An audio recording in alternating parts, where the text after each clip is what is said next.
오늘 하나님께서 주시는 말씀입니다. 민수기 6장 22절부터 27절까지입니다.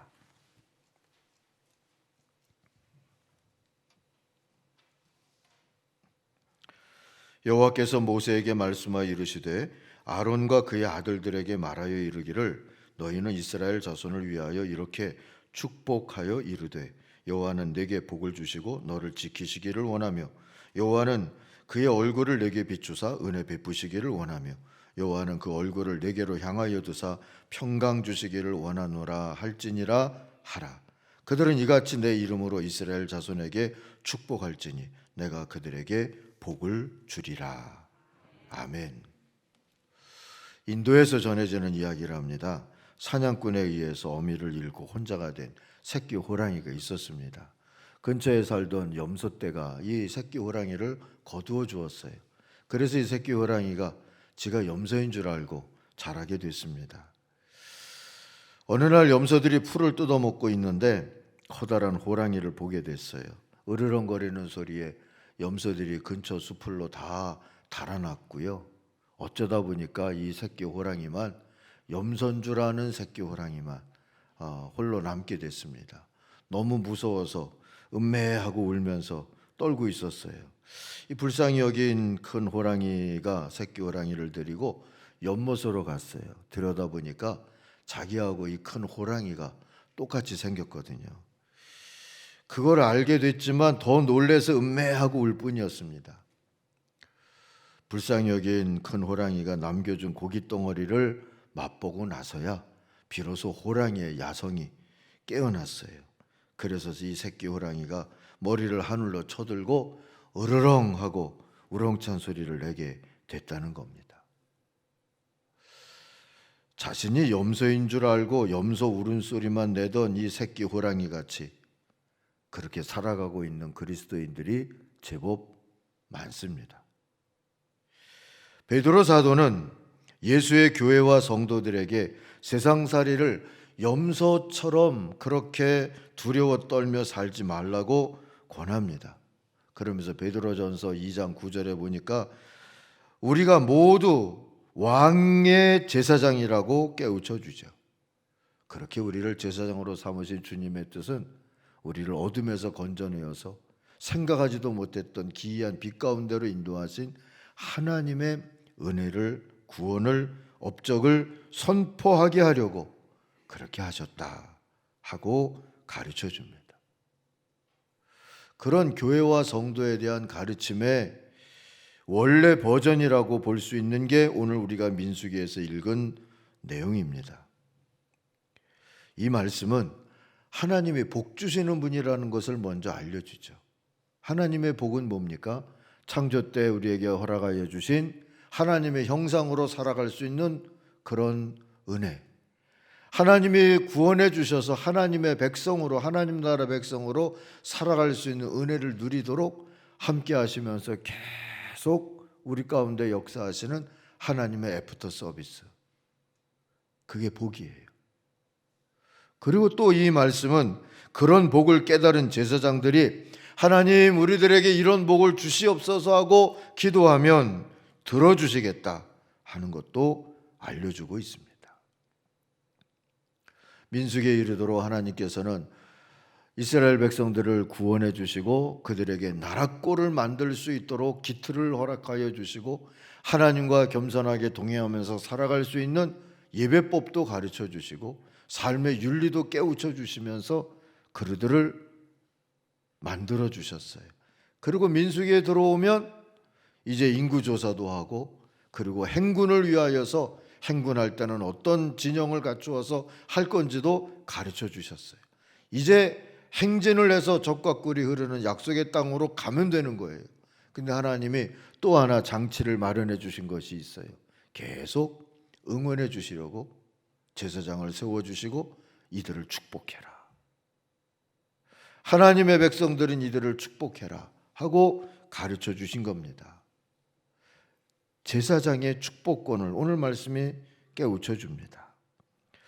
그래서 제사장으로 살아가는 오늘 교회와 성도들은 하나님을 향해서는 예배하는 자로 서지만 세상과 사람들을 향해서는 축복하는 자로 서는 거예요.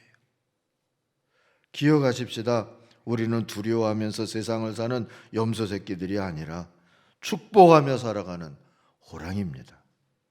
이걸 깨닫고 살아가려면 축복을 연습하면서 살아야 돼요. 축복도 해봐야 축복할 줄 아는 거예요. 어떻게 할 수 있겠습니까? 오늘 말씀처럼 하면 됩니다. 이 본문의 말씀은 구약이 갖고 있는 축복 기도의 원형으로 그래서 우리들이 기억하고 있죠. 첫 번째로 하나님의 복, 지켜주심을 축복하는 거예요. 지켜주시는 하나님의 복을 빌어주는 겁니다. 어떻게 이 축복을 행할 수 있겠습니까? 하나님이 지켜주신다는 것을 계속 알려주는 거예요. 선포해 주는 거예요. 증언해 주는 겁니다. 24절 말씀을 보십시오. 여호와는 내게 복을 주시고 그 첫 번째가 뭐예요? 너를 지키기를 원하며. 지킨다, 히브리 말 샤마르입니다.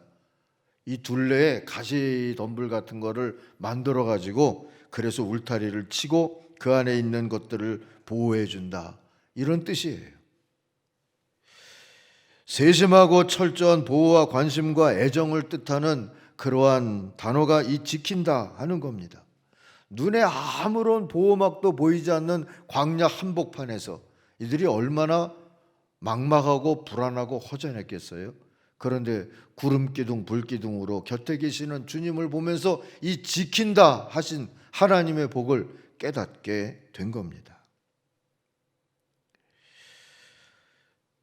오늘을 살아가고 있는 우리들도 이 지켜주시는 하나님의 복이 꼭 필요하죠. 불확실하고 예측 불가능한 많은 염려거리들이 날마다 덤벼드는 광야 한복판에 우리도 살고 있기 때문입니다. 이 복을 축복하는 제사장들이 되기를 바랍니다. 그러기 위해서는 계속 하나님 보호해달라고 기도할 뿐만 아니라 하나님이 함께 하신다는 것을 알려주고 선포해 주어야 돼요. 하나님도 그렇게 하셨어요. 출애굽을 일으키실 때 이 리더십을 받아들이기를 거부하는 모세에게 하나님이 어떻게 하셨습니까? 약속의 말씀, 함께 한다는 약속의 말씀을 주셨어요. 내가 반드시 너와 함께 하겠다. 출애굽 3장에 나오는 말씀이죠. 그의 리더십을 이어받은 여호수아가 가나안 땅에 들어가기 위하여 준비할 때도 하나님이 그렇게 약속해 주셨어요.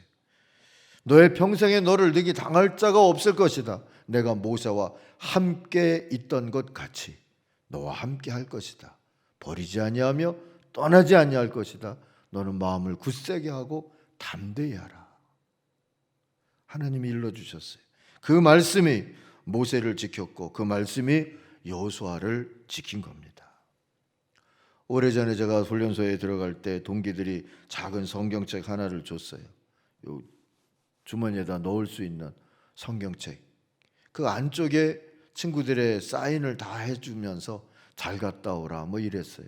근데 지금 장신대에서 조직신학을 가르치고 올해 은퇴하시는가 한 형님이자 동기인 그분이 그때 로마서 8장 28절을 같이 써주었어요.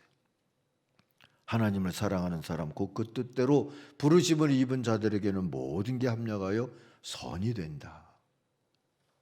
훈련받으면서 매일 그 말씀을 외우고 그 말씀을 읽으면서 그 말씀을 사랑하게 됐어요. 늘 기억하게 됐어요. 어느 날 이 말씀이 나를 지키고 있구나 깨달아지더라고요.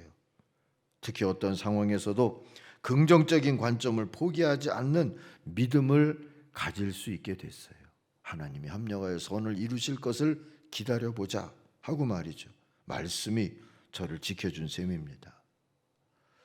이번 명절에 오랜만에 고은 목사님께 인사를 한번 갔어요. 고린도전서 2장 9절 말씀을 주시더라고요. 보니까 바울이 인용한 이사야 64장에 나오는 말씀이었어요. 눈으로 보지 못하고 귀로 듣지 못한 것들, 사람의 마음에 떠오르지 않은 것들을 하나님께서 자기를 사랑하는 사람들에게 마련해 주셨다 하는 말씀이죠. 돌아보면 귀로 들은 바도 없고 눈으로 본 바도 없고 마음에 떠올려 상상한 바도 없는 복들을 하나님이 주셔서 여기까지 이끌어 주셨구나 하는 사실을 깨닫게 되고요. 그래서 또 기대하게 되더라고요. 눈으로 보지도 못하고 귀로 들어보지도 못하고 어찌 될지 상상하기도 어려운 위드 코로나일지 포스트 코로나일지 모르지만 하나님께서 사랑하는 백성들에게 주실 복이 있으리라 소망을 가지고 기대하게 되더라고요. 사랑하는 성도 여러분, 때로 말씀을 붙잡고 산다는 것은 그 말씀의 통제를 받는 것처럼 느낄 수도 있습니다. 그러나 그게 안전벨트 같은 거예요. 그냥 붙잡고만 있는 것이 아니라 보호해 주는 것 아니겠습니까? 그 말씀이 나를 지키고 사랑하는 사람들을 지키고 우리가 제사장으로 섬겨야 할 사람들을 지켜줄 줄로 믿습니다. 그러니 때를 얻든지 못 얻든지 하나님이 함께 하신다고, 하나님이 지켜주신다고 열심히 선포하고 가르치고 증언하면서 살아야 합니다. 저들이 말씀에 사로잡히기까지 말이죠. 두 번째로 하나님이 주시는 은혜라는 복을 빌어주는 거예요. 25절 말씀을 보십시다. 여호와는 그의 얼굴을 내게 비추사 은혜 베푸시기를 원하며, 이렇게 축복하라는 겁니다. 하나님의 은혜를, 그 복을 빌어주기 위하여서는 우리가 그 사람의 은혜로 사는 거예요. 이 은혜라는 거 번역된 하나니라고 하는 시브리 말은 호의, 자비, 긍휼, 친절 같은 것들을 베푼다 하는 겁니다. 그 말을 풀어보면 얼굴을 내게 비춘다 하는 말과 연결이 되는 것이죠. 웃는 얼굴을 선물로 준다. 얼굴을 비춰준다는 것은 웃는 얼굴을 선물로 준다 하는 뜻이에요.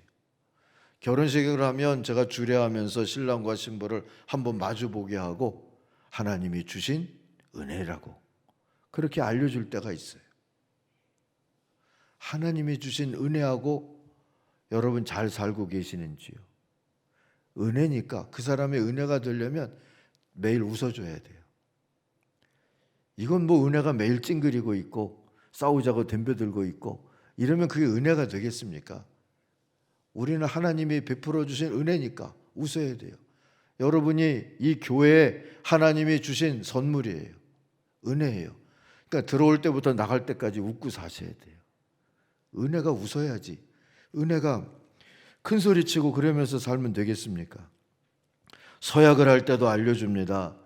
신랑은 신부에게, 신부는 신랑에게 하나님이 주신 은혜로 살겠습니다 하고 약속하는 거라고요. 우리가 하나님 앞에 그렇게 약속하고 또 우리가 가족도 되었고 교회도 되었고 이 세상에서 하나님의 제사장이 되어서 살고 있는 겁니다. 온라인상으로 팀 호잇 또는 호잇 부자의 이야기 같은 것들을 한번 검색해 보시면 볼 수 있는 동영상이 있습니다. 목에 탯줄을 감고 태어나서 뇌성마비에 경련성 전신마비가 된 아들 릭 호잇하고 그의 아버지 딕 호잇의 이야기입니다. 의사는 포기하라고 했지만 아버지는 포기하지 아니하고 이 뇌성마비의 아들을 키웠습니다. 컴퓨터로 글을 배운 아들이 처음 감정을 표현한 것이 가족들이 좋아하는 어떤 스포츠 팀을 응원하는 그런 말이었어요. 그리고 나도 달리고 싶다 하는 표현이었습니다. 아버지는 만사를 제치고 달리기 시작했어요. 그래서 아들이 15살 때 자선대회에 아들과 함께 아들의 휠체어를 밀면서 달리기를 했습니다. 그리고 보스턴 마라톤도 완주를 했어요. 아들이 더 큰 꿈을 꾸기 시작했습니다. 철인 3종 경기에 나가고 싶다. 아버지는 수영도 할 줄 몰랐고요. 7살 이후로는 자전거를 타보지도 않았답니다. 많은 사람들이 불가능한 일이라고 말렸지만 이 아들을 위해서 아버지는 연습하고 또 연습했어요. 마침내 대회에 참석해서 수영할 때에는 보트에 아들을 태우고 몸에 묶고 수영을 하고 자전거에도 아들을 태우고 같이 달리고 그리고 휠체어를 밀면서 마라톤도 하고 그랬습니다. 해가 지고 17시간 안에 들어와야 하는데 16시간 40분 만에 들어왔어요. 많은 사람들이 그들을 맞이하기 위해서 자리를 지켜줬습니다. 아들은 아버지가 없었으면 할 수 없었어요 했고, 아버지는 네가 없었다면 아버지는 하지 않았다 했어요. 그들은 보스턴 마라톤에 24년 동안 개근을 했고요, 6,000km에 달하는 대륙을 횡단을 했어요. 박사가 된 아들이 말합니다. 내게 능력 주시는 자 안에서 나는 모든 것을 할 수 있다고 믿게 됐습니다. 하나님이 주신 은혜인 아버지로 인해서, 아들을 위한 하나님의 은혜로 생을 살아간 아버지로 인해서 그럴 수 있었던 겁니다. 근데 아버지가 했던 말도 있어요. 내 아들이야말로 내게 은혜였다 하고요. 작년 봄엔가 이 아버지가 돌아가시고 기사가 났어요. 세상에서 가장 강인한 아버지 딕 호잇이 잠들다 하고요. 81살의 일기로 별세를 했답니다. 사랑하는 성도 여러분, 우리도 누군가의 부모고 누군가에게는 자녀고 이 교회의 지체고 하나님이 맡겨주신 이곳저곳 공동체들의 일원이 되어서 살고 있습니다. 그 자리에 하나님이 보내신 은혜로 살 수 있기를 바랍니다. 그게 제사장입니다. 제사장으로 거기 하나님이 살게 하셨으니까 우린 은혜로 살아야 합니다. 그들에게 하나님의 은혜의 복을 빌어주면서 살아야 하는 사명을 감당하십시다. 그게 진짜 인생이고 진짜 사는 거기 때문입니다. 세 번째로 하나님이 주시는 평화라는 복을 빌어주십시다. 오늘 26절을 또 보십시오. 여호와는 그 얼굴을 내게로 향하여 드사 평강 주시기를 원하노라. 이 복을 어떻게 빌면 좋겠습니까? 평화를 위해서 일하는 겁니다. 그의 평화를 위해서, 그 공동체의 평화를 위해서, 그 사회의 평화를 위해서 일하는 거예요. 우리 성경의 평강, 세번역이 평화라고 한 이 히브리 단어는 여러분 잘 아는 샬롬입니다. 지상에서 하나님의 백성이 누릴 수 있는 포괄적인 행복을 샬롬이라는 단어가 갖고 있어요. 하나님은 우리가 세상에서 행복하게 살기를 원하십니다. 태풍에도 바다를 정화하는 뜻이 있다고 그래요. 1억 볼트짜리 전압을 가진 번개도 공기 정화를 시키는 뜻이 있답니다. 행복하게 우리를 살게 하시는 하나님께서 우리를 이 광야길로 인도하셨다면 여기도 뜻이 있을 줄 믿습니다. 예레미야는 나라가 망하는 고난 중에도 하나님의 샬롬의 뜻을 깨닫게 되었어요. 그래서 편지를 썼어요. 하나님 말씀하시기를 너희를 향한 내 생각은 내가 안 하니 재앙이 아니라 평화고 장래 희망을 주려 함이다. 남의 나라 끌려가서 포로일지 난민일지 살고 있는 유대인들에게 이 편지를 쓰면서 그러니 뜻이 있으니까 하나님의 이 샬롬을 살게 하시려는 뜻을 거두지 않으셨으니까 광야 같은 포로 생활, 난민 생활이지만 살아보자. 희망을 버리지 말고 살아보자 하고 편지를 쓴 거예요. 사랑하는 성도 여러분, 우리도 서로 샬롬을 누리도록 축복하며 섬기십시다. 특별히 다음 세대가 주님이 주시는 평화와 희망을 알 수 있도록 기도하고 그런 평화와 희망을 누리면서 살아가도록 저들의 평화를 위해서 일하십시다. 그들이 절망하지 않고 평화를 희망하면서 살도록 뭔가를 해야 할 때인 것만큼은 분명해요. 성경은 평화를 위해서 일하는 자가 하나님의 자녀라고 깨우쳐 주시지 않았습니까? 그게 하나님의 자녀로 사는 방식이고 제사장이 세상을, 자녀들을 축복하는 방식입니다. 기사를 보니까 기후 위기 대응을 촉구하는 60대 이상의 시민 700여 명이 함께하는 60+ 기후 행동이라는 단체가 만들어졌더라고요. 지난 1월 19일에 탑골공원 3일문 앞에서 창립식을 열었답니다. 119 구급대가 필요한 지구를 연상시킬 수 있는 1월 19일을 택해서 그렇게 창립 행사를 했대요.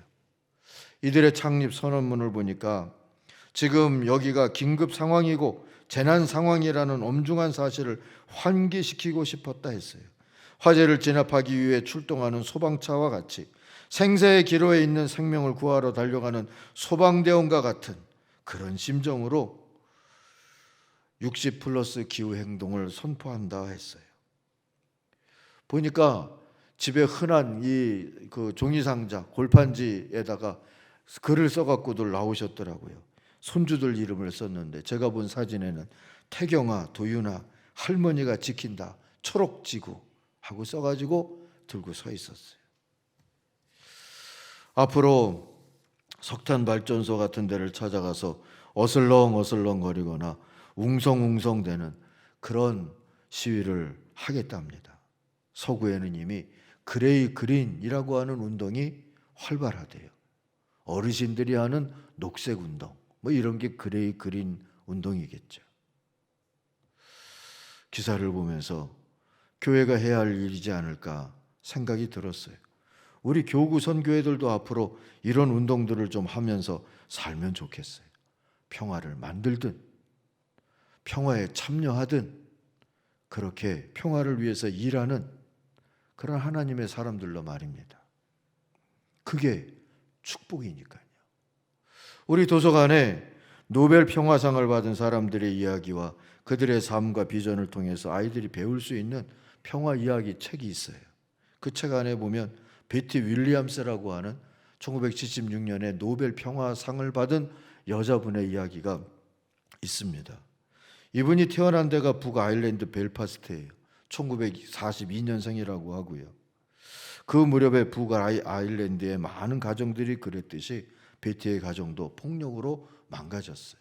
이때 아일랜드는 한쪽은 카톨릭 사람들이 주도권을 잡은 아일랜드 공화국이 선포되어 있었고 한쪽은 영국이 지원하고 있는 개신교인들이 살고 있는 모습으로 그렇게 분단 아닌 분단으로 되어 있으면서 개신교가 주도권을 잡은 땅에도 캐톨릭 교도들이 살고 캐톨릭이 공화국을 선포한 곳에도 개신교인들이 살고 그러면서 서로 못 살게 하고 테러를 가하고 이런 일촉즉발의 전쟁의 위기를 살고 있던 그런 때였어요.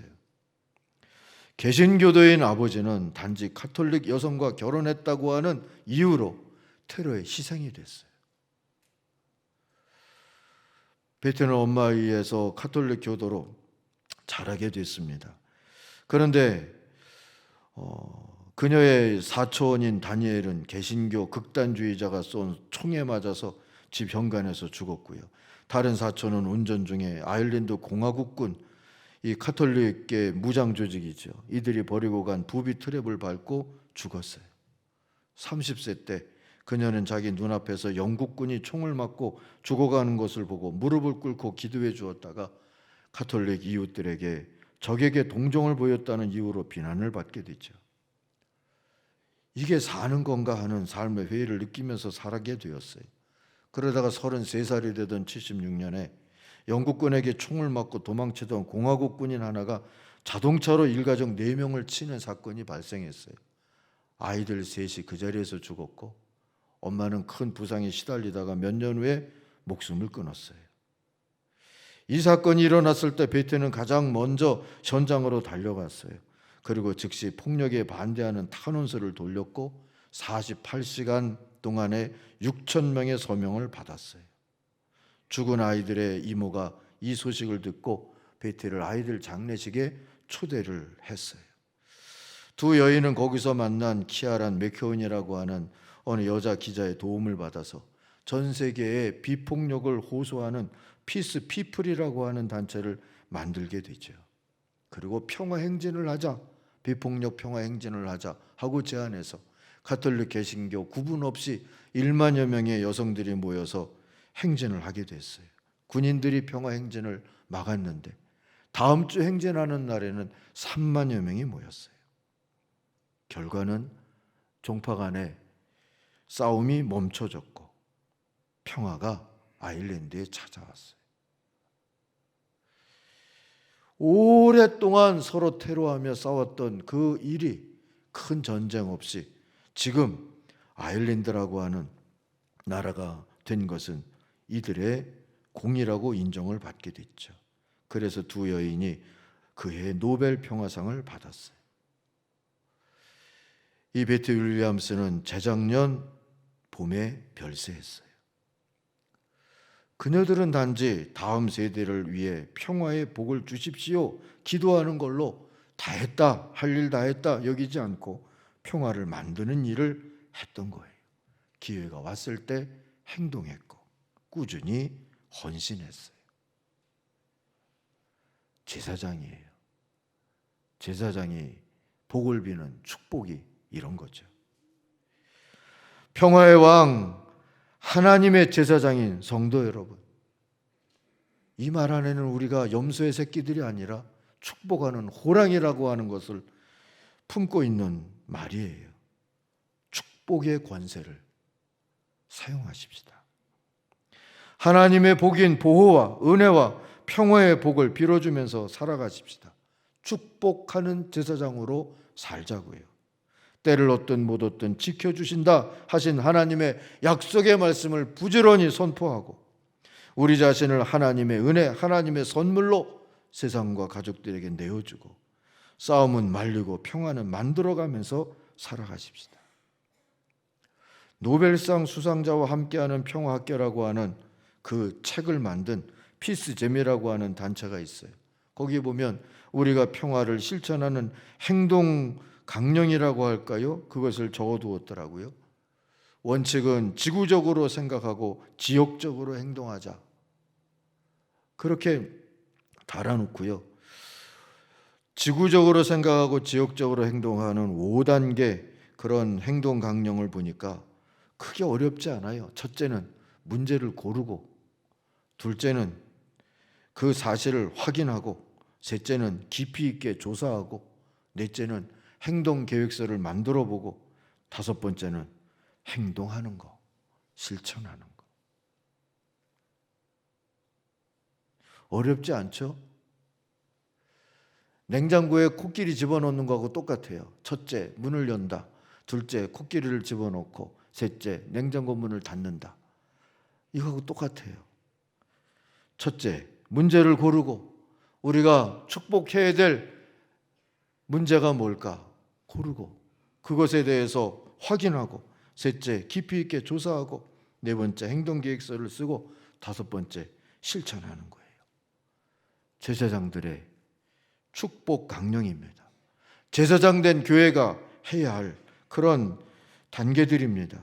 우리 교구 선교회와 드림교회든 평화교회든 또 우리 미래교회든 우리 공동체들이 평화선교 수칙이다 여기고 그렇게 기억하면서 감당하면 좋겠다 싶어요.